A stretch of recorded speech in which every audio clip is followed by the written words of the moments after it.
because we are required to respond to certain issues on it we have in the House, which is really important. If we have that good working relationship, then we can be able to respond to them.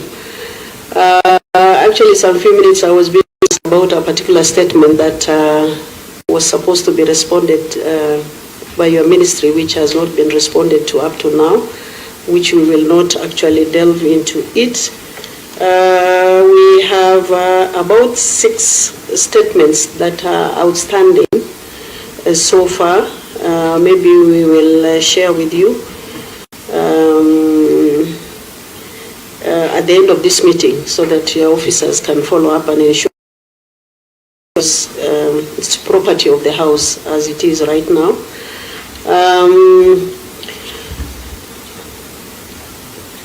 Sorry. I have jumped one agenda, adoption of the agenda today, members. A proposer. Chair, I propose. Thank you, Senator Sifuna. Chair, I second. Thank you, Senator Omgeni. So we have adopted the agenda, and our main agenda today is to meet the ministry and to deliberate on how we should work together on outstanding issues. Prime Cabinet Secretary, what we need to look at as a committee and also yourselves at the ministry is issues on legislative proposals that you may have that you can share with us as a committee, then we can be able to deliberate on them. Again, apart from legislative proposals, there are policies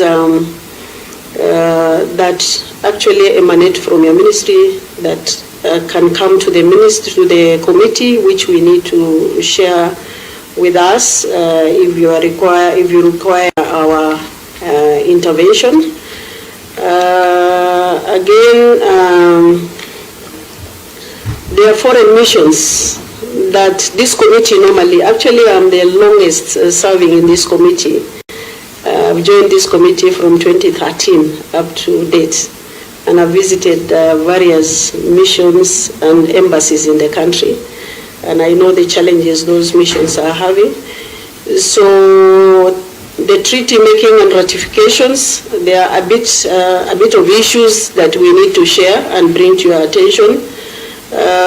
Session of paper number 1 of 2025 on the Kenya foreign policy. I think this is something that also we need to discuss. There are issues of capacity building, high-level diplomacy, regional peace initiatives. Right now, actually, we are having issues between Turkana and Toposa, which we really wanted to have a way forward on it between yourselves and also Ministry of Interior and also Defense. Then there are issues on international lobbying support, diaspora protection. There are issues on actually scholarships that actually come to the ministry. I remember severally I visited those missions, and they are saying there is a bit of delay when there is communication from foreign, from the missions to the ministry. So basically our meeting, apart from the issues we have raised, is to have a working relationship among ourselves, so that we know what you expect from us and what we expect from you. So I think with that introduction, we'll open the floor to the members, then we can give an opportunity to the other side. Thank you, senators, those who are ready. Senator Sifuna. First of all, let me say, Chair, that as a new member of this committee, it is quite shocking that there have been whole sessions of previous committees of the Senate that have not had occasion to interact with the Cabinet Secretary responsible for foreign affairs. And I was just, consulting the Secretariat. I doubt that it is only 6 statements that could be outstanding, because in the 3 sessions that we've had in the Senate, I am sure there are more than that in terms of questions that have been directed to this particular committee. And I'm hoping, Prime CS, that now that I am here, I'm not saying that I'm more important than any other senator, but I take my committee work a bit more seriously. It would be nice that that history does not repeat itself, that we have opportunity to engage. And in fact, preliminarily, I just wanted you to paint a picture of how busy you are as a Prime Cabinet Secretary, Honorable CS. Luckily for you, you have a very good team.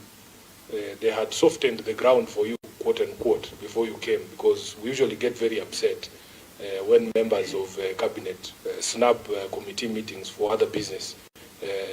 We have held the position that parliamentary business actually should take priority, but we understand that the exigencies of work that might cause you not to be here. You're also lucky you have a classmate of mine on your team, which helps to calm matters. Nick Biketi is my classmate, Honorable Chair.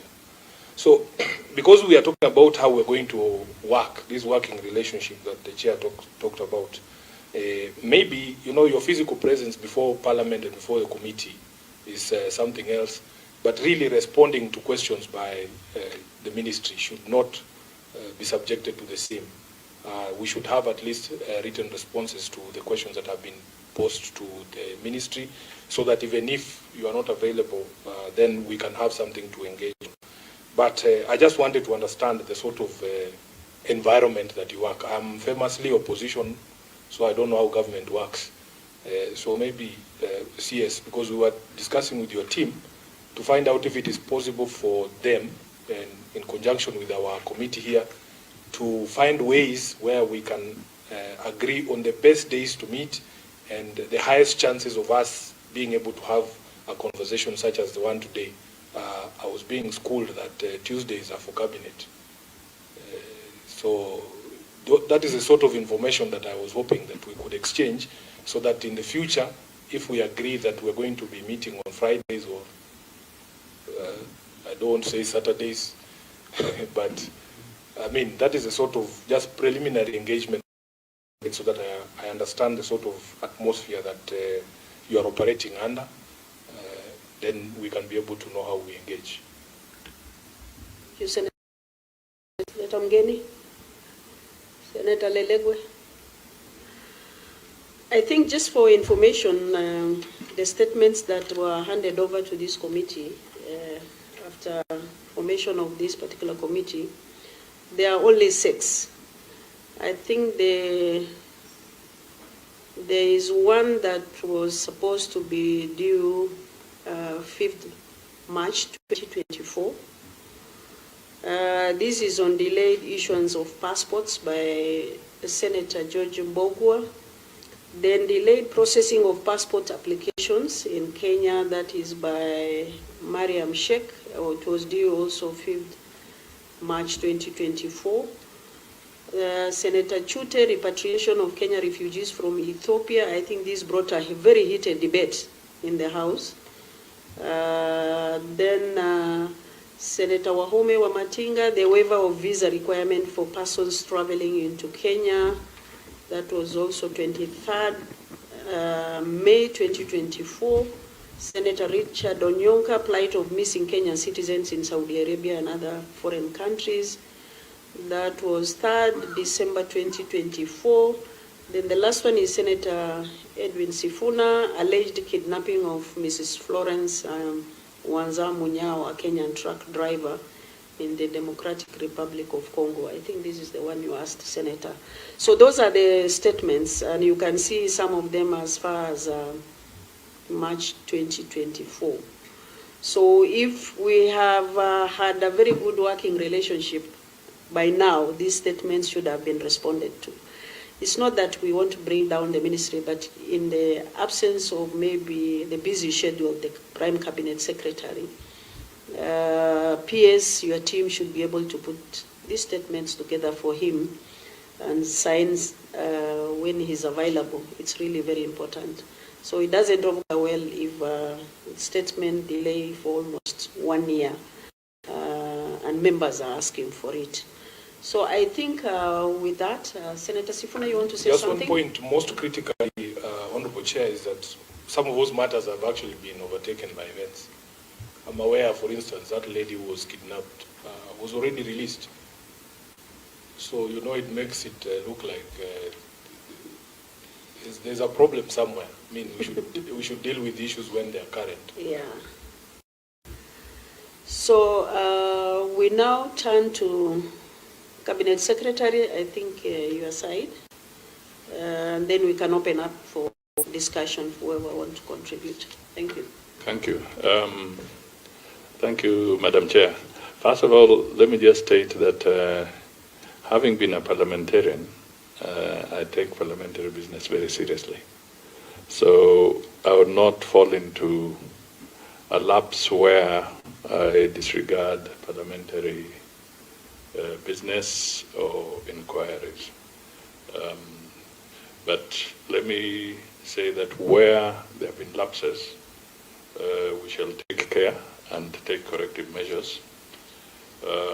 Some of the issues that have come up, I've responded in the form of answers to the Senate actually.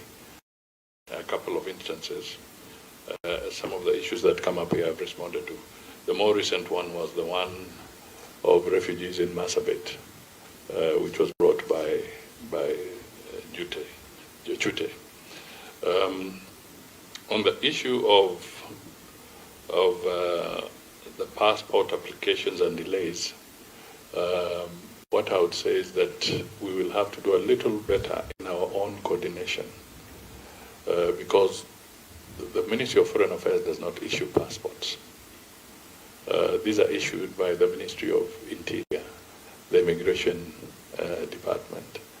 But by virtue of me being the Prime Cabinet Secretary, I can obtain the information.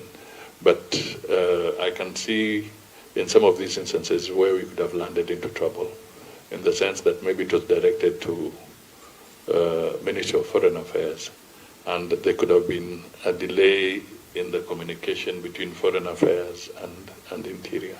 But that is now for us to correct the internal communication mechanism within the executive, so that we do not have those kind of... Sorry, I think we don't have a full statement by those members. And I'm sure, understanding this particular department very well, it could be issues of passport at the embassy level or the mission level sometimes. And I think, you know, the mission is wholly under your docket. So that could be another issue, maybe when there is a loss, when there is also new issuance, or maybe replacement. I don't know. I don't have... I'll look at the statement so that we can get the details of it and then respond appropriately to that particular issue, including whether there was the issue of the waiver requirements, so that we went into the ETA. I will be able to respond. What I would request from the chair is that once I get full sight of the statements which you say you will share, we'll develop comprehensive responses and submit to the committee. Then the committee can call us for any matters arising thereof, and that way we will be able to deal with the issues, including aspects around treaty ratifications, aspects of capacity building, and we will also be able to share details of the sessional paper number 1 of 2025, and also give you details on programs of the scholarships that we have, the records that we have.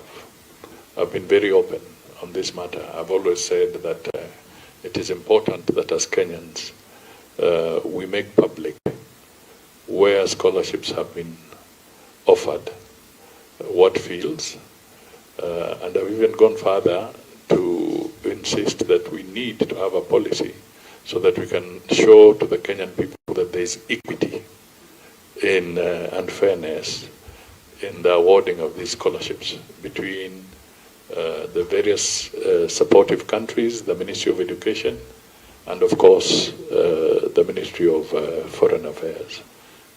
I believe some of these are issues that are now even canvassed within the sessional paper on foreign policy, that we want to unlock matters around foreign policy and make them public and make more people aware of the partnerships and what those partnerships entail between us and various countries.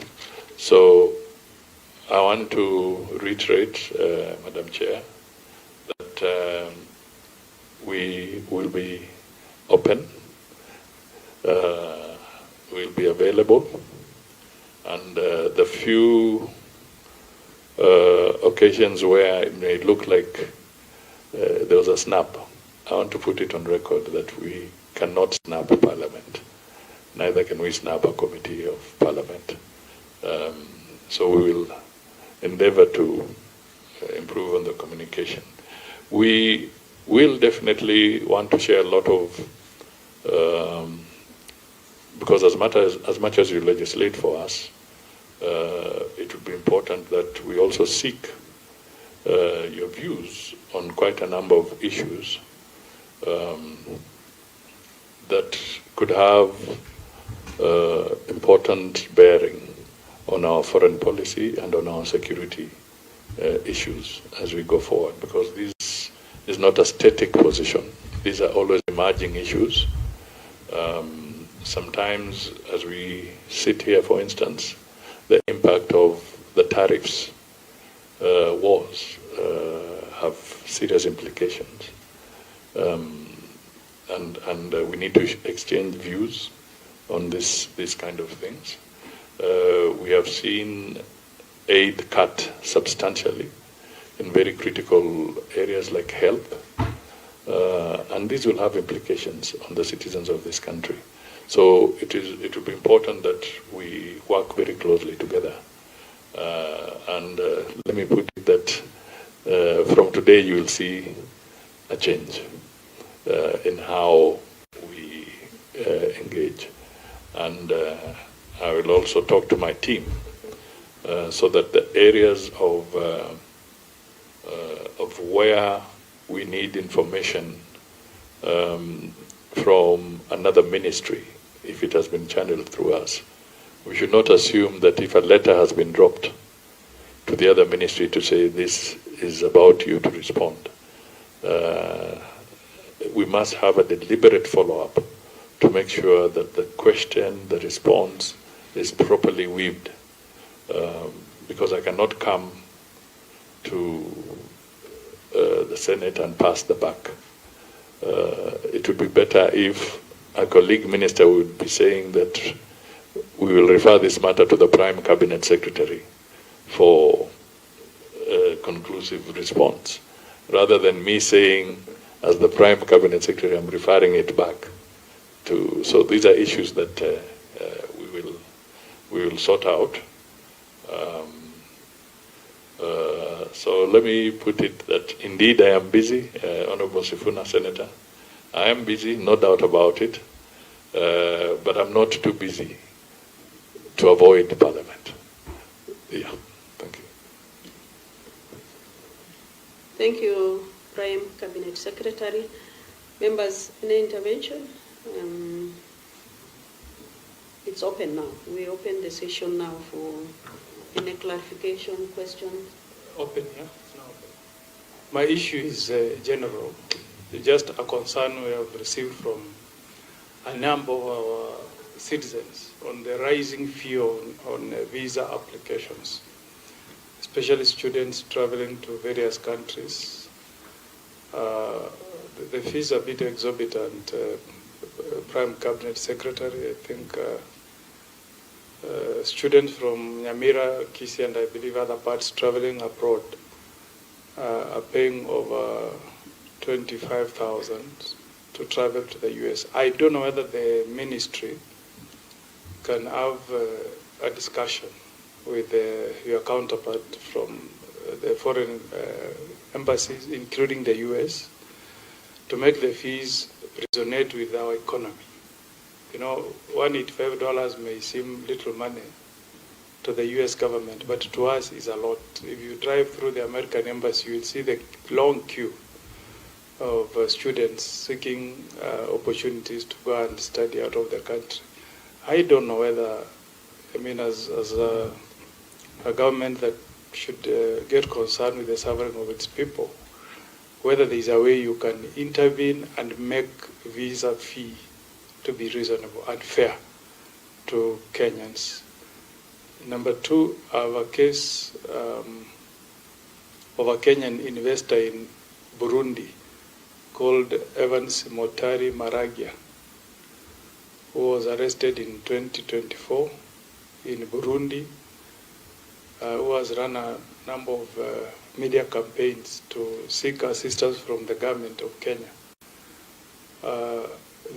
This is just an investor who went to Burundi. When he was leaving the country, he was told he's leaving. He has kind of interfered with the running of a university they were running in Burundi. And he has made several appeals and petitions for the government of Kenya to intervene and assist.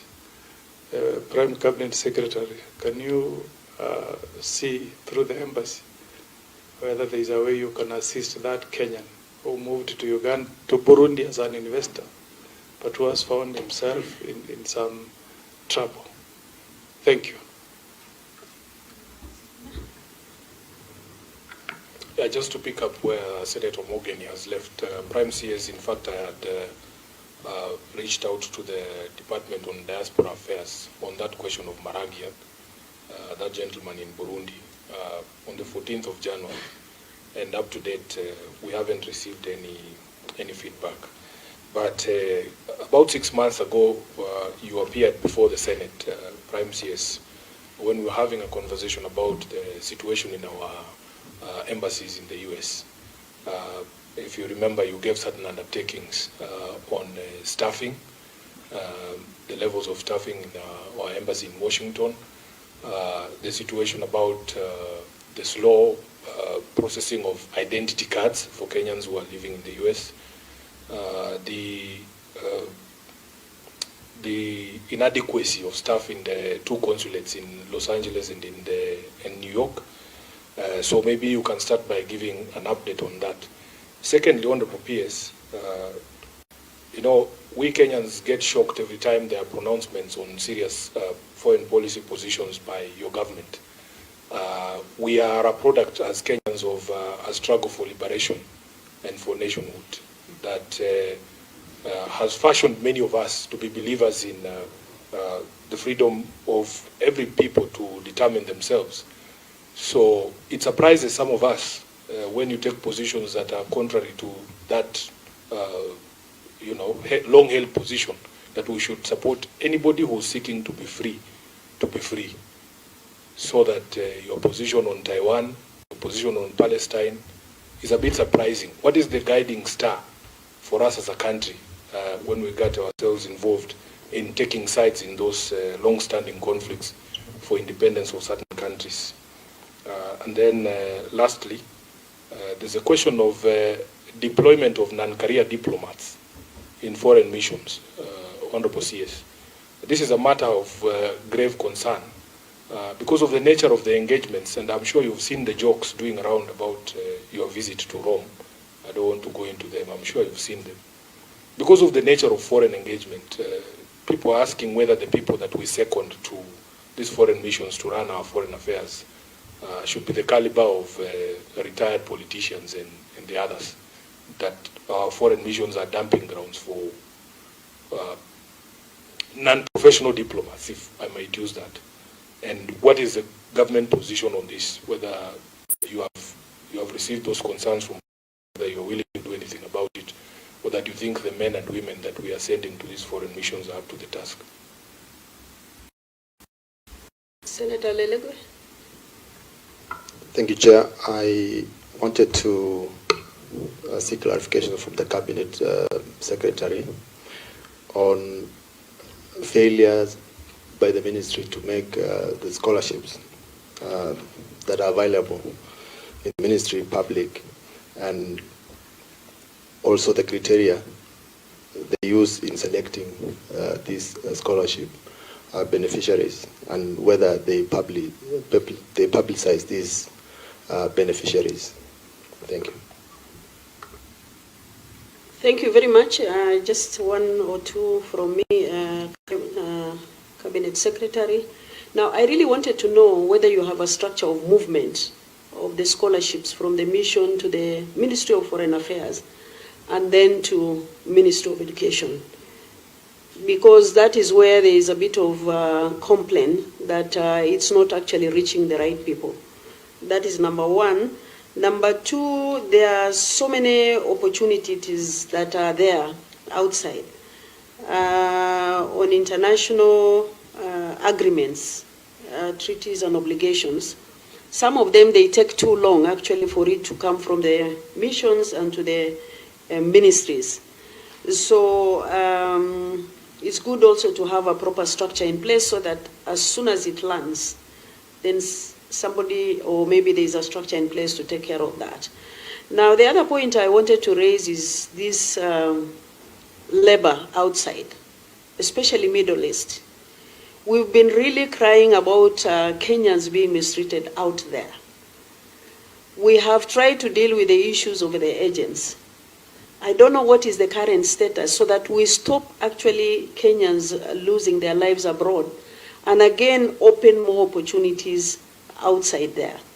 So what is the current status? Have you managed to actually ensure that the policies we have are very strict, procedures are followed, the right people are licensed to be able to recruit those who are looking for opportunities? Those are the few comments that I wanted to make. Finally, the issue of globalization and nationalism. Is it affecting our foreign policies abroad? I thank you, Chair. I'm sorry, Cabinet Secretary.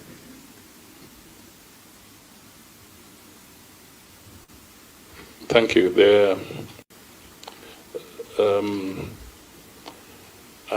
One of the things we'll do with my team here, I think we'll do a very nice comprehensive report to help in responding to some of these questions.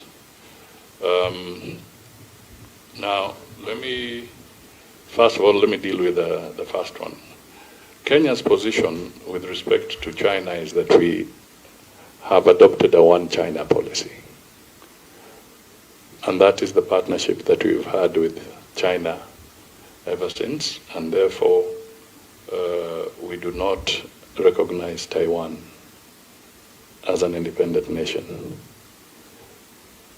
We believe in a one China policy, and that's the principle that has been guiding us, not just now, but to the best of my knowledge, each successive government has maintained the one China policy. And it is in our strategic interest that we maintain the one China policy. The other thing that I would then touch on is I do agree that the issue of staffing and to what extent we support career diplomats has been a major issue for us. And we have now integrated it in the sessional paper to guide that we would prefer a situation where, to maintain proper professionalism, the ratio of the diplomats should be officers who have trained and grown in the system to the ratio of 70%, and about 30% can be external infusion, because again, there's always some merit in injecting a few experienced people into the diplomatic system. You cannot be continuously incestuous, but the ratio we propose, and it's in the social paper, is 70 internal and 30 external.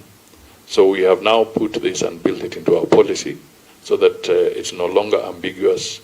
It now becomes public knowledge that that is the position.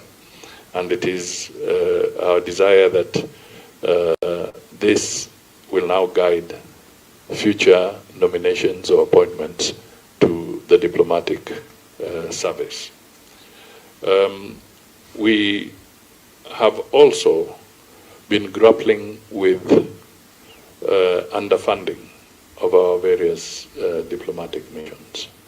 This is a fact because we have been going through fairly difficult physical positions as a country. And under the circumstances, the resource flows or budgetary allocation to some of our missions has been inadequate to the extent that sometimes some of the officials are put in embarrassing situations. So we intend to correct that. And one of the things that we have proposed and the cabinet did approve and the government of Kenya did approve is that whereas the budgeting process was placing matters of foreign affairs and diplomacy in the normal administrative processes, it should have been squarely within the security sector. Because constitutionally, matters of foreign are actually in the National Security Council. So we have now corrected that so that future budgeting processes will be in the context that matters diplomacy and foreign affairs, this is the first line of defense, actually. In fact, that's why we are in the same committee of intelligence, security, and so forth. We want to be within that category, and this way it gives an opportunity for higher ceilings within the budgetary framework, and it also reduces the possibility of arbitrarily budget cuts, which seriously impair foreign operations. Once you're out there, there's no way you can say that your neighbor will bail you out. Once you're out there, literally, it's you and your country. And therefore, we must make sure that the resource allocation to our missions is appropriate so that we don't put them in trouble. In fact, it can be a national security risk if you are to go deeper into it. Because if your diplomats are underfunded, there could be temptations. And in the process, very delicate information that could be of national security concern could be compromised. So these are areas that we have taken into account. And that speaks to the consular, our consulates as well, like in the US and other places. We have been stepping up our mobile consular services to try and help in accelerating the issuance of critical documentation for Kenyan citizens in different parts of the country. The US, Europe, and even the Middle East and other areas. This is an ongoing issue, subject to budgetary resources being available. We then plan for that through the Department of Diaspora. And we also work in collaboration with the Ministry of Labor. I want to assure the committee that we do not want to make foreign affairs a dumping ground. We would like to put our best foot forward in these countries as we are represented by Kenyans in various stations. And I just want to assure you that in Italy, the ambassador in Italy and the ambassador responsible for the Vatican, who is based in Paris, these are career diplomats. So the whole issue of somebody giving an impression that they are politicians is false information. They're career diplomats. And I was there physically. And I can tell you a lot of what is being bandied around is just people satisfying their own imagination. There was nothing like that. In fact, Madam Chair, I think there was a member of parliament somewhere who was talking of candles having been lit and given to the leaders, and then the candles went off.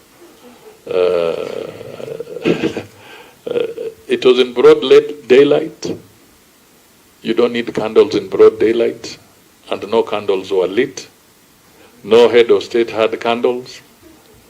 And in fact, it would be a security threat if you are lighting fire where there are all those heads of state. So it is a figment of somebody's imagination for their own purpose. And all I can say is that the Pope's event, farewell, was an honorable, dignified process, very orderly. The Catholic Church programmers there had very clearly put order to how you come in. If it was a head of state, it was one head of state plus 4. That means they were not allowing anybody beyond that. And the people ushering in people were either at the level of cardinals or archbishops or bishops. So each delegation would be assigned one of those to usher you to where you sit. And so it was very orderly, and we want to respect the Catholic Church for a very presentable occasion.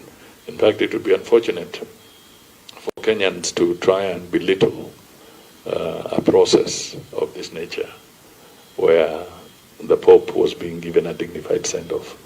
But the Honourable Senator brought it to my attention, at least. I hope I've corrected this image that was doing the rounds from another quarter. I know it was not him. It was from another quarter. Just on that issue, Prime Cabinet Secretary, the initial announcement was that Kenya was going to be represented by the head of parliament, the Honorable Speaker Wetangula. Was that information correct, or how did it happen that in the end our head of state was also present there? The head of state was on a state visit to China, and one of the challenges was to process and finish the engagements of the state visit on time to be able to be in the Vatican. So the precaution was that in the event that the logistics would become a problem, then there was a plan B. Okay, but the president made it out of his engagements there, and I think we are covered in the sense that he represented the country at the funeral service. The data around universities, as I said, will share information. I have been very outspoken. My officers are here, and they know very well that one of the things that I really spoke to was exactly what the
And they know very well that one of the things that I really spoke to was exactly what the